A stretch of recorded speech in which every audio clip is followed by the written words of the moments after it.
आज मु कम टाइम रे कम सामग्री प्रस्तुत होउथिबा गोटे सुंदर केक प्रस्तुत करी नहीं आसीछि। नमस्कार सांग माने मु ज्योति होम किचन आपण मान गोटे सुंदर रेसिपी पे स्वागत जनाउछि। आगो को नुआ वर्ष वो बड़ दिन आसुछि, समस्त तो केक प्रस्तुत करिवे, सेथि पई मु आज केक प्रस्तुत करी आनिछि। बिना दही बिना इनो रे एही केक प्रस्तुत होइछि। देखिबे एही केक थरे प्रस्तुत करतु, देखिबे आपण समस्त को बहुत पसंद आसीबो। रेसिपी देखिबा पूर्व आपण मान जदि मो चैनल रे नुआ अछंती, चैनल को सब्सक्राइब करनांती, प्लीज सब्सक्राइब कर देबे ओ पाखरे थिबा बेल आइकन को दबी देबे, जहा फल रे नुआ नुआ वीडियो सर्वप्रथमे देखि परिबे। मु केमिति रेसिपी प्रस्तुत करूची, वीडियो को सब बळे प्रथम रु शेष पर्यंत देखिबे ओ चैनल को शेयर कमेंट और सब्सक्राइब करबा को भूलिबेनी। चलंतु मु केक केमिति प्रस्तुत करूची आपण मानक पाखरे शेयर करूची। केक प्रस्तुत करने मु गोटे कप सुजी को नहीं वो मु 1.5 कप क्षीर को रखी वो किसी मीठा पाई चीनी को रखी और 2टी इलायची को रखी। एबे सुजी मु देदेली मिक्सचर ग्राइंडर जार रे, देखंतु एबे सेथिरे चीनी को 2टी इलायची नहीं ताहाकू देदेली। एबे से सब को गुंड करी नहीं आसीबा। देखंतु मु ग्राइंडिंग करी नहीं आसिली, देखंतु मु ग्राइंडिंग करी नहीं आसीची। एबे सेथिरे मु क्षीर देबी, जेतिक दरकार से अनुसार क्षीर को देबी। बेटर जेपरी भाव में भलिया रहिबो से अनुसार क्षीर देली। वो मु हाफ कप एठी तेल को नहींची, देखंतु आपण तेल बदल घी मध्य नहीं पारंती। एबे तेल और क्षीर देला परे पुणी मु ग्राइंडिंग करी नहीं आसली। देखंतु मु बेटर को देखि दउची एही परी भाव रखिबे। एबे मु गोटे बाउल को से सब को काढी रखिली। देखंतु मु गोटे बाउल को काढी रखिली।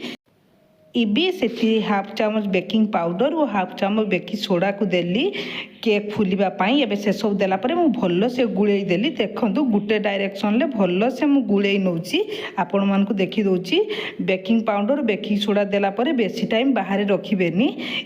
एबे मु भल्लो से गुळेई नेइची। एबे जेउथिरे केक प्रस्तुत करिबा मु से बाउल नेइची, आपण माने या बदल रे केटिन मध्ये नै पारंती। एबे सेथिरे मु किछि तेल को देली। तेल देला परे मु भल्लो से तेल को चारियाड कर देली। देखंतु मु बाउल चारियाड तेल भल से देदेली। जेतिकी टाइम जेतिकी जाए केक बेटर रहिबो सेतिकी जाए मु भल से तेल देदेली। एबे गुळेई रखिथिबा केक रो बेटर को मुझे देदेली। देखंतु मु केक रो बेटर को सब देदेली। एबे देला परे मु बबल्स रही जाइथिबो, सेथि पई मु हाथ रे टेप टिके करि नेली। देखंतु एबे सेथिरे मु सुंदर देखा जिबा पाई किछि डेकोरेट करबी, सेथि पाई किछि किसमिस को नैछि। किसमिस को ता ऊपर एमिति गोटे गोटे करी देई देली।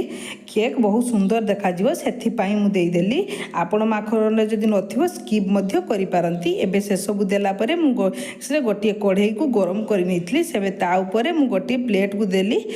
प्लेट देला परे मु प्रस्तुत करी रखिथिबा केक रो बाउल टी को देली। देला परे मु कवर करि नेली। देखंतु एबे 45 मिनिट कवर करी केक हवा पाई छाड़िली। देखंतु मु मझिरे देखि दउची केक केते सुंदर फुलुची। मु आपण मानकु देखि दउची। एही परी घरे प्रस्तुत करंतु ओ नुआ वर्ष ओ बड़ दिन रो एहार मजा नियंतु ओ सांग परिवार सहित शेयर करंतु। भलो लागिथिले प्लीज शेयर ओ कमेंट ओ सब्सक्राइब करबा को भूलिबेनी। एबे मु केक को देखंतु केक रो कवर खुली नेली। केक एबे प्रस्तुत होई साइची। मु आपण मानकु गोटे टूथपिक साहाय्य देखि दउची, जमा लागु नाही। केक एबे प्रस्तुत होई सारिची। एबे ठंडा हवा पाई छाड़िबा। ठंडा होला परे यहाँ को काढ़िबा। देखंतु मु एबे ठंडा हवा पाई छाड़ीथिली। आपण मानकु देखि दउची केक रो पूरा ठंडा होई जाईची। एबे गोटिए छुरी साहाय्य रे चारि पाखे ताहाकू काढ़ी नबा। देखंतु एही परि भाबरे करि नेबे, देले शीघ्र बाहरी जीव। देखंतु एबे मु गोटे प्लेट साहाय्य रे ताहाकू लेउटे काढ़ी नउची। देखंतु एही परि भाबरे मु करि देली। एबे टिके बाडई देली, काहे कि ना टिके तळे लागि जाइथिबो, सेथि पई। देखंतु मु आपण मानकु देखि दउची केते सुंदर केक देखा जाउची। बहुत सुंदर देखा जाउची। वो बहुत नरम मध्य होईची। बिना दही बिना मैदा रे खाली सुजी और क्षीर रे केते सुंदर केक प्रस्तुत होईची। मु आपण मानकु पाखरे नै देखि दउची। देखंतु केते स्पंजी प्रस्तुत होईची।